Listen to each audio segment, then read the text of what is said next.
A long time ago, in a galaxy far, far away, there was a disclaimer. This disclaimer stated that the use of alcohol in the following video is purely for satirical purposes only.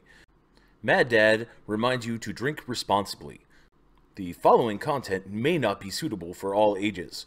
Viewer discretion is advised, and probably is warranted.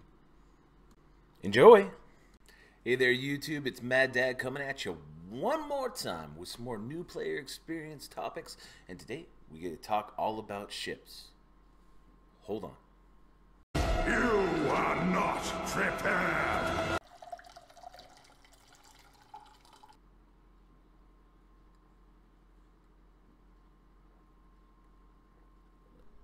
Alright, so obviously now I am prepared. Let's just jump into it. The power of the dark side.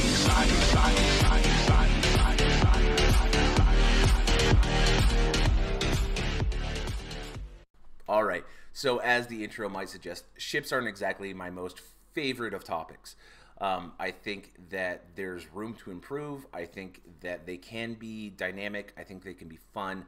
I think that CG is making great strides to do that, to make it more sought after. With recently they patched and gave crystals as a reward for the upper echelon of Fleet Arena players. That's great. Just please let's keep going in that direction. I think I have two hiccups that are kind of like why I have issue with Fleet Arena. Why I'm not as engaged in it as I feel like I should be. That's shared with most of the community. I think that we should talk about those issues and not scurry them underneath a carpet. I don't think they're glaring issues. I don't think that it stops me from doing ships content altogether. It definitely does not.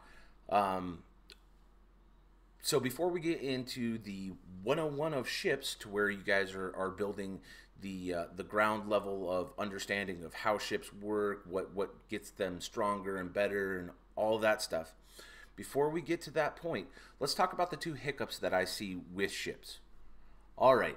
So now, before we actually start addressing those hiccups, I kind of want to throw out kind of my cadence of my personal YouTube channel.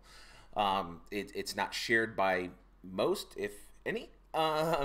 Basically, I want to walk a good line here. I have a lot of new subscribers, and so you all know what you're getting into when you're viewing my content. I'm never going to be a negative Nancy about the game. If CG has done something that I feel that isn't in the best interest of the game, I'm going to give them constructive criticism. That's how they learn. They're going to learn by saying, hey, okay, well, these are my perceived issues with a problem. This is my suggestion to fix those problems. That gets so much more accomplished than negative Nancy over there sitting there saying, "You bumbling boobs at CG! I can't believe you would do this! You ruined territory battles! It wasn't even ready! Now I'm going to quit the game and post all over Reddit and your forums! I'll teach you a lesson!" Where's He-Man? No, that doesn't do anything. Give them constructive criticism, which is kind of what I want to address now. The two hiccups as I perceive them. All right, so hiccup number one that I want to address is about crystals. Crystals in the Fleet Arena. The payout goes to the top 20. I'm sure that their internal looks at Fleet Arena reflected, so awarding crystals to more than 20 people a day might throw off the economy on the premium currency, aka crystals. So I can definitely see that, but if without that knowledge, I would say that I would like to see it extended out to the top 50 players, or possibly even the top 100. I think that's a pretty easy fix, and might get more people engaged into the Fleet Arena. All right, so let's start talking about hiccup number two, and the way that you fix it. My perceived notion of hiccup number two is that there is one prevailing team in all of Fleet Arena. I think that makes for a very stagnant fleet arena, and ultimately one that's not super exciting. I feel that ships could be very dynamic and fun. I think they could be just as fun and dynamic as the squad arena. And I think that the way that you get there is you kind of get off of the whole target lock thing and go for some new abilities. And I think that would breathe a huge breath of fresh air into Fleet Arena. And I think that the sooner that you do that, the better off you will be. I'm going to hop off my soapbox here, and I'm here for the new players. So let's start getting into Ships 101. All right, so Ships 101. Let's talk about what makes a ship stronger, better, faster, deal more damage, be able to tank more damage, whatever it is. Harder, better, faster, stronger. If I was to roughly guess, I would probably say that 75% of the ship's stats are based off of the pilot rather than the ship itself. So what does that mean? Okay, so for every single star that you have on your pilot, if it's a 7-star pilot, it's going to go faster, it's going to do more damage, and it's going to be able to tank more damage. Harder, better, faster, stronger. If it's level 85, it's going to be able to do more damage, go faster, tank more damage, etc. Harder, better, faster, stronger. If your mods are all at level 15 and they're 5-dot mods, again, same thing. It's going to go faster. It's going to be stronger. Yeah, you get the point. Harder, better, faster, stronger. So for the more that you put into your pilot gear, mods, star level, level of character, those probably account for roughly 75% of the overall ship's power. Now, the ship itself, meaning its abilities as you level them up, how many stars the ship itself is, are kind of secondary in comparison to a pilot. So that's important going forward. The suggestions that I'm about to make are going to be for your top 8 ships. Alright, so the reason why we are focusing on 8 is because we are trying to unlock the Zeta Mat Challenge. Zetas are the cornerstone of this game. They help you in Squad Arena. They unlock teams like Resistance, like you've never seen until you Zeta Finn's leadership. There's so many things that Zetas do for you. And in order to do that, you have to basically have 8 ships in total that are at least 5 stars, and 5 of them have to be dark side. So that's the primary focus of this. I will elaborate a little bit later on what you could do if you want to participate in the most highest ranks of Fleet Arena. And if you're going to do that, it's because you're probably a free-to-play player that just wants to generate as many crystals as possible.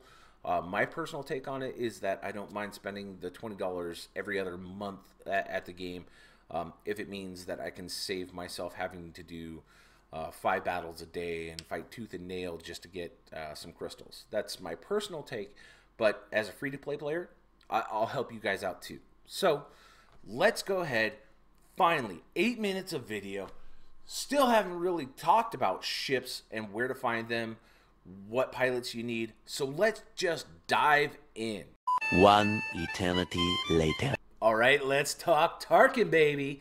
Tarkin can be found in the Squad Arena store for obviously 400 of those credits. You want to develop Tarkin probably the most out of any single one of your pilots. The reason is because the more that you develop him, the more speed that he has. The reason why speed is so important for Tarkin and the Executrix is because the Executrix comes in with an ability on cooldown, a 5-turn cooldown. And basically, I think it's called F the World? Maybe I'm wrong. But anyway, what it does is it shoots out a bunch of TIE fighters and pretty much guarantees that you're wiping out your entire enemy team. So if you are going up against another Executrix, the more speed that you have, the sooner that you can actually use that ability over your opponent. So it almost guarantees a win in most scenarios. So if you want to find the Executrix blueprints, they come in Monday, Thursday, and Sunday. And basically, there's an event for those through the squad challenges, I believe it's called. Anyway, so there you go. Executrix and Tarkin in a nutshell.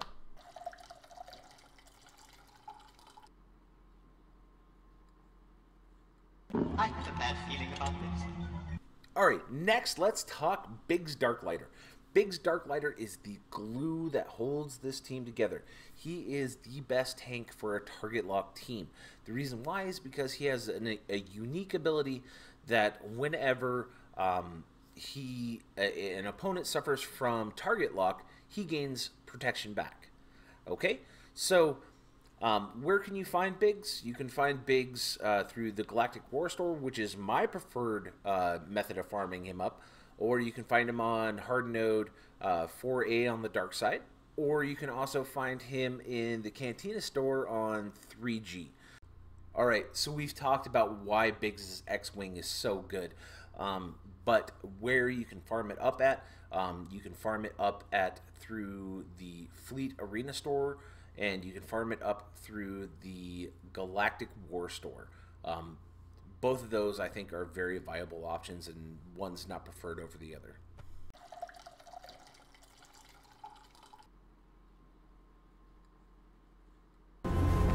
I have a bad feeling about this. Alright, next up, let's talk about Fives. Fives is the pilot for the Umbaran Starfighter. The Umbaran Starfighter has a Dispel on its basic.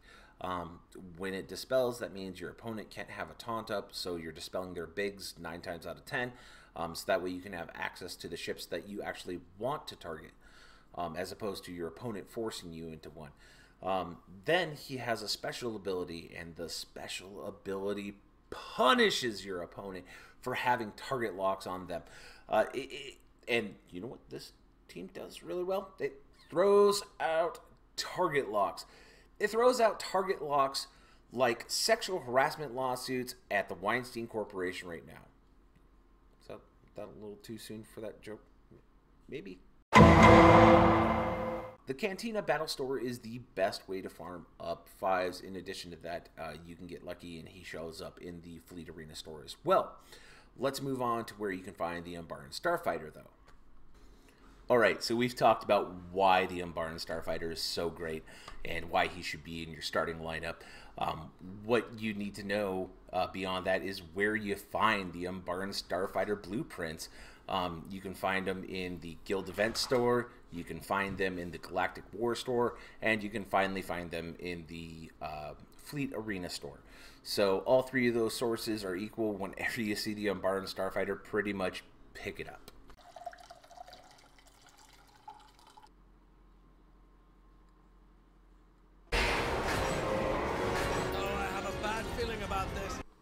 Alright, next up, we need to talk about the last light side ship, Biston's U-Wing, and of course, it takes Biston to pilot it. Crazy, I know. But basically, Biston can be used for the Rancor raid, he can be used in territory battles, so it's not like you're just picking him up just for ships, so keep that in mind. You can pick him up in the Cantina Battle Store for 400 of those credits.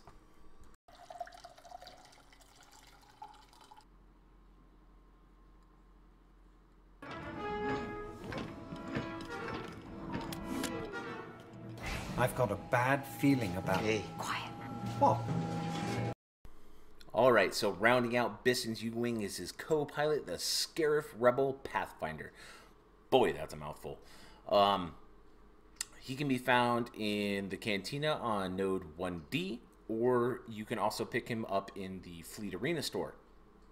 I'd be remiss, even though that this video is already super long-winded, if I didn't tell you my first introduction to this character. I literally submitted a bug report to CG about Scarif Rebel Pathfinder because I didn't understand that every single time that he had a buff, if you killed him, he just came back. I spent almost an entire 5 minutes on an arena fight where Scarif Rebel Pathfinder was just coming back, and I was like, I finally beat it with like 10 seconds to spare. But I'd be remiss if I didn't tell you guys how funny I thought that was. In addition to that, Scarifrable Pathfinder is a part of the Rogue One team, which is needed for light side territory battles. So it's really good to invest in him, not just for ships, but also for that. So there you go. Next up, Biston's U-Wing. All right, lastly, let's talk about the U-Wing itself. What it provides is a special that is a guaranteed target lock. Guarantees are a big deal. They should not be undervalued. And his special does just that. You can find Biston in the Guild Event Store for obviously 400 of those credits, and the Fleet Arena Store for 400 of those credits. Whenever you see it, buy it.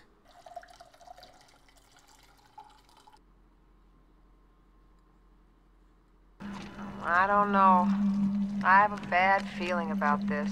All right, next up, we finally get to jump into the dark side. The thing that all of us craved until territory battles. Now we hate the dark side.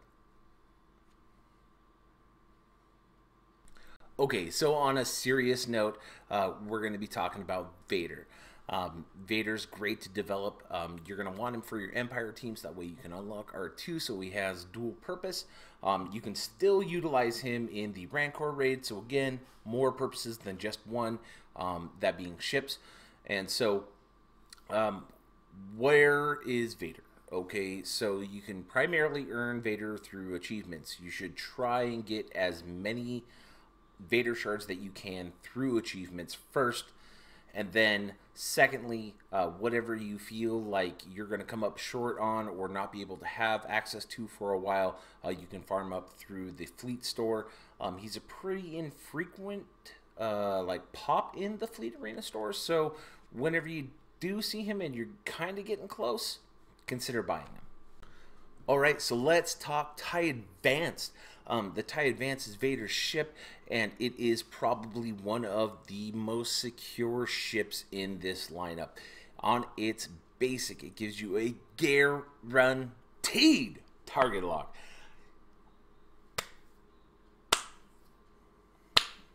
The slow golf clap is to build excitement. You can only find it in the Fleet Arena Store with any kind of consistency, and every time that it pops, buy it. I don't care what else you're farming, pause it, buy TIE Advance.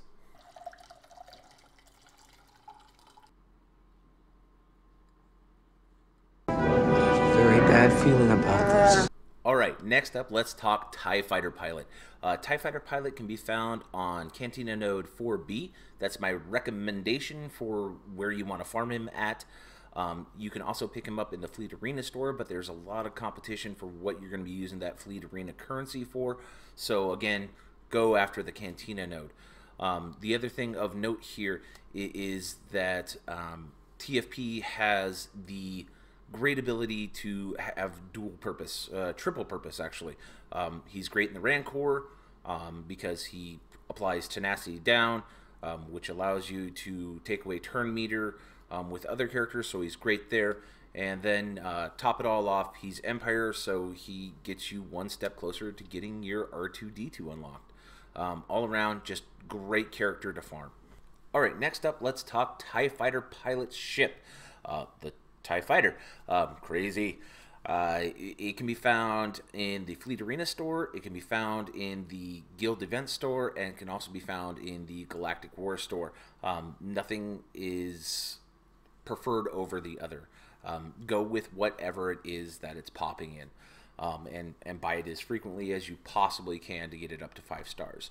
What you need to know about what the ship does is that it has a basic that does target lock, which obviously is super important to this whole build. It makes Biggs get protection back. It gives you target lock, so you're dealing more damage. The special also is just a boatload of damage. I can't believe how much damage the special does. So all around, a really secure ship in this lineup.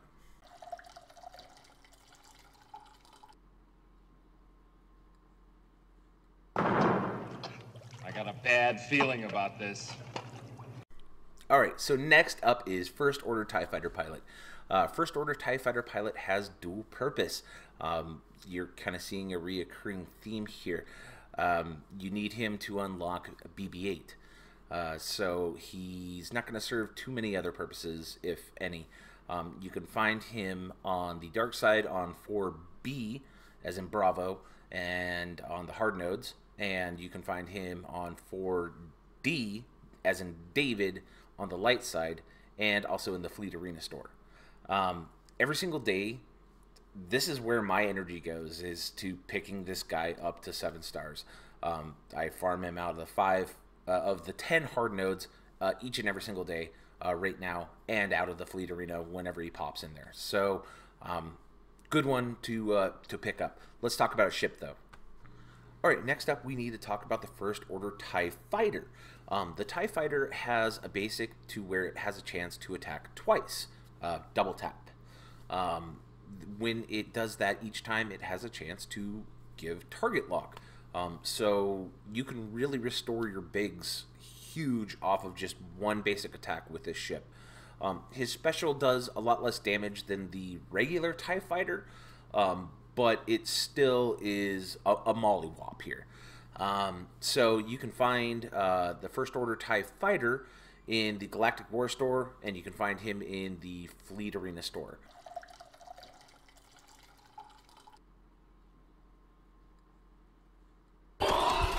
I've got a bad feeling about this.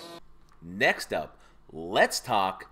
My backpacks got jets. Well, I'm Boba, the fat.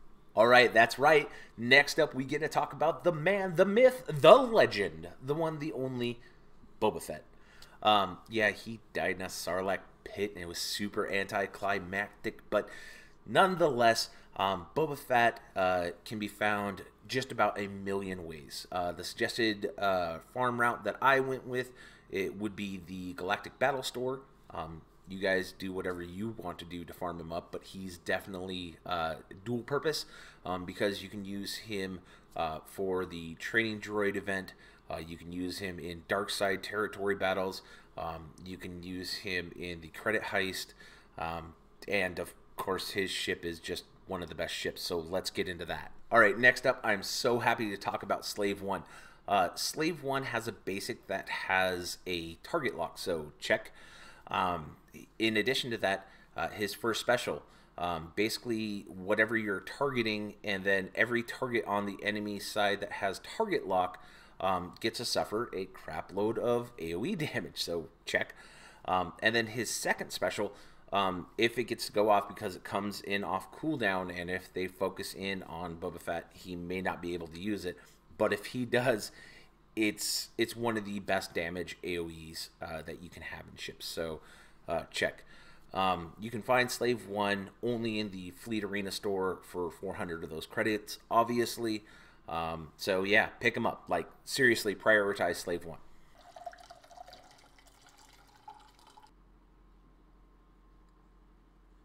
I have a really bad feeling about this.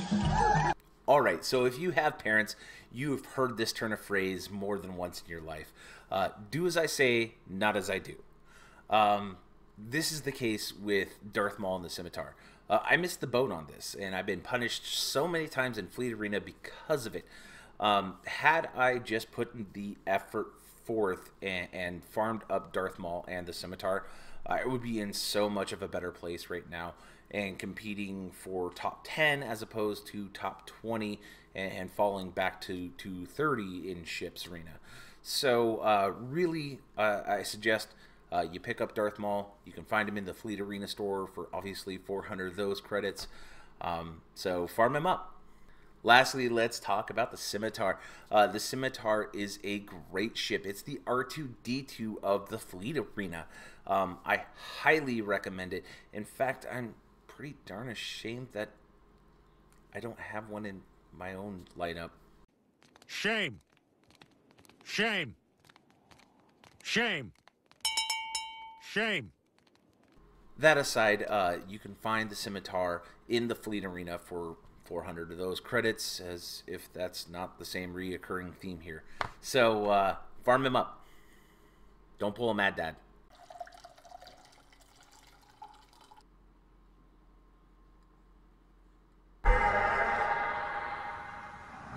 bad feeling about this. Alright, so let's talk about the whole manifesto of your initial lineup here. Your initial lineup is going to be all about painting your enemy team in target lock. That means not just hunkering down on one character like you stereotypically do in the squad arena. What you're trying to do is give as many of the enemy team as possible target lock, thus allowing your Umbaran Starfighter to punish them with his special. For every one that has target lock, he's going to do a crap ton of AoE damage. So you definitely want to paint as many of them as possible with target lock. Biggs does that. All the TIE Fighters do that. The only one that doesn't in your initial lineup is Umbaran Starfighter, and he dispels. That way you can continue to paint their team. So this is a very, very tight initial lineup, and I don't suggest that you stray from it. Moving on to your backup ships. Alright, on your backup ships, I have Slave 1 as my first one. The reason why is because I have the most target locks at this point. Remember, going back talking about Slave 1, his first special says that for every opponent that's target locked, you know what you're going to do?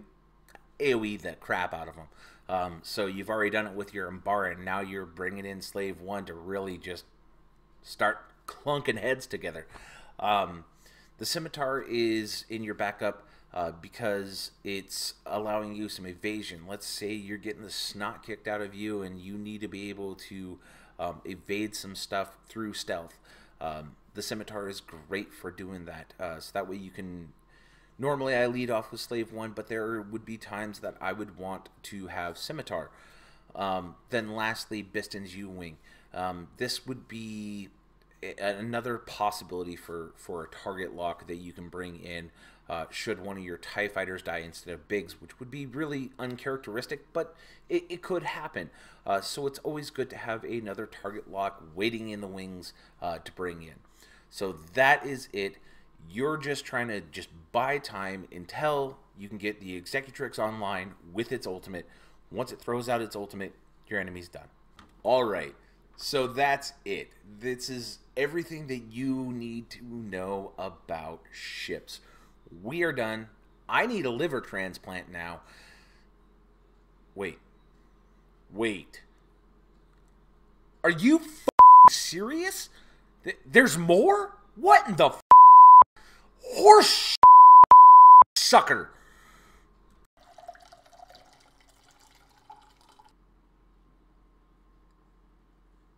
Alright, I've calmed down. It's all good. Let's go ahead and address the last issue that you're going to encounter is beyond the 8 5-star ships for the Zetamat challenges. If you want to continue to pursue ships, you enjoy it, you love it for whatever reason, you sadomasochist you. These are the ships that you're going to want to have. It's a trap!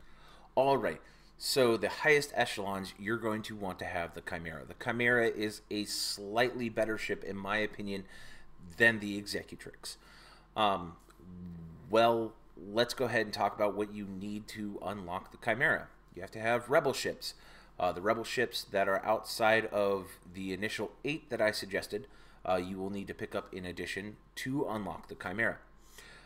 Those ships include the Ghost, the Phantom, Wedge Antilles X-Wing, Cassian's U-Wing, and Home 1.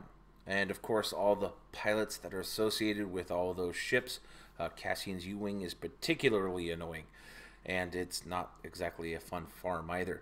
But if you get all those ships together with what you get out of your initial 8, you will have everything that you need to get the Chimera. When you're in this whole development of the end game of Fleet Arena, this is what you will need.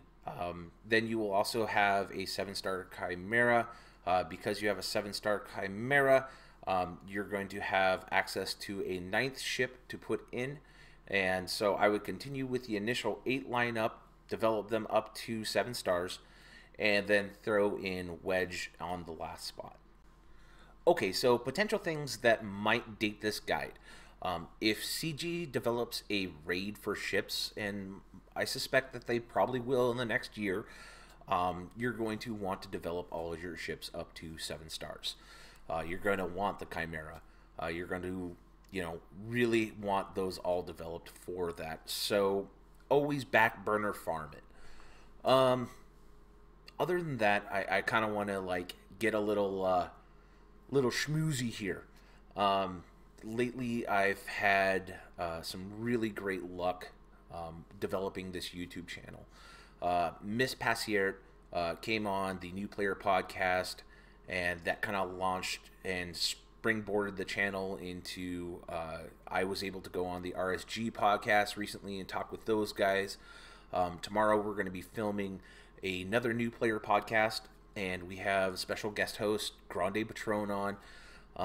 And I'm continuing to reach out to other YouTube content creators to see if they want to get on board in really just getting more new players involved in the game and getting some more updated guides out there. And this is the whole schmoozy part of it, is that the people that have already subscribed and that are liking the videos and commenting on the videos, it's just so...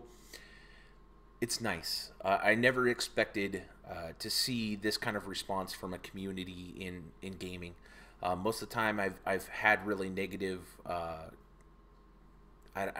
negative walks of life when it comes to video games, and I really want to take this time to say thank you. Thank you to all of you. My wife that continues to support this hobby. My friend Curiel that continues to push me to release content. The kids being patient and quiet as much as possible, and all of you. So again, thank you guys so much. I mean that with true sincerity. And Mad Dad, we're just going to go ahead and close out and say we'll see you in game. The power of the dark side.